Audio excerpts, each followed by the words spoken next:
Patrick Zaki è uno studente,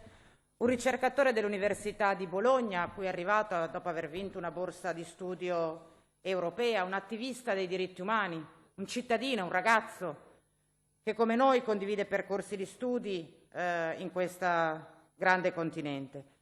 Questa è una mozione vecchia di 3 mesi e con dispiacere è ancora attuale, perché le ambizioni di vedere Zaki rilasciato sono ancora ferme al palo ed è dal 7 di febbraio del 2020 che questo studente dell'Università di Bologna è detenuto in maniera irregolare nelle prigioni egiziane, senza prove,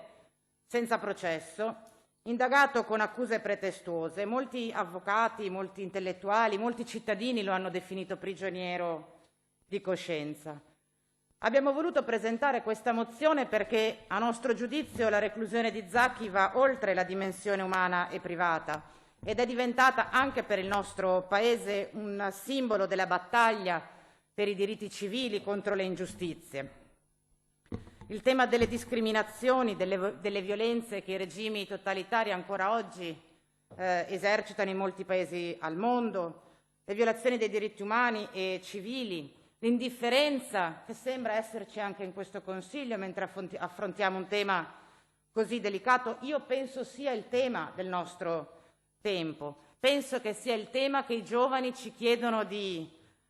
porre al centro della nostra agenda. Non si fa politica a livello regionale senza avere la visione e la profondità che ci impone di guardare a ciò che accade agli studenti delle nostre università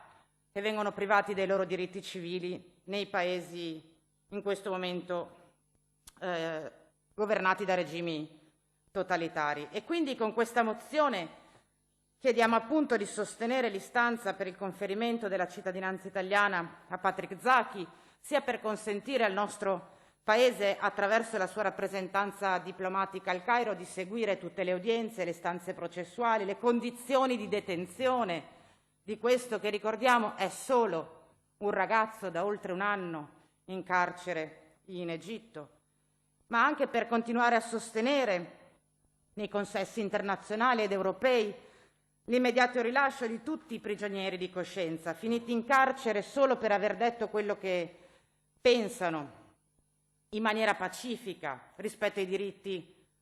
umani, e anche per continuare ad esercitare una pressione sulle autorità egiziane rispetto ai quali c'è un problema legato appunto, lo spiegava bene la consigliera Ostanel, ai diritti alla libertà, ai diritti di espressione, al diritto di associarsi e di manifestare pacificamente. Ecco, io credo che sostenere l'istanza di conferimento alla cittadinanza italiana per Patrick Zaki significhi anche riconoscere a lui e a tutti i cittadini che vengono in Europa per studiare, dicevo, riconoscere un valore a questa cittadinanza, intesa come un'appartenenza comune ad un insieme di valori, di principi che dovrebbero caratterizzare un sistema democratico e liberale in cui oggettivamente l'effettiva applicazione dei diritti umani e civili diventa cruciale. Essere cittadini italiani significa poter esercitare il diritto alla libertà, esercitare il diritto di opinione, ribadire il diritto all'inviolabilità delle persone. Ecco, tutto questo significa offrire a Patrick Zaki la cittadinanza italiana, che significa anche, e chiudo Presidente, riconoscere che sul caso di Patrick Zaki, come sul caso di Giulio Regeni, l'Italia vuole anche esercitare il diritto alla verità, che appartiene ai cittadini di questo Paese e che noi, votando questa mozione, possiamo confermare. Grazie.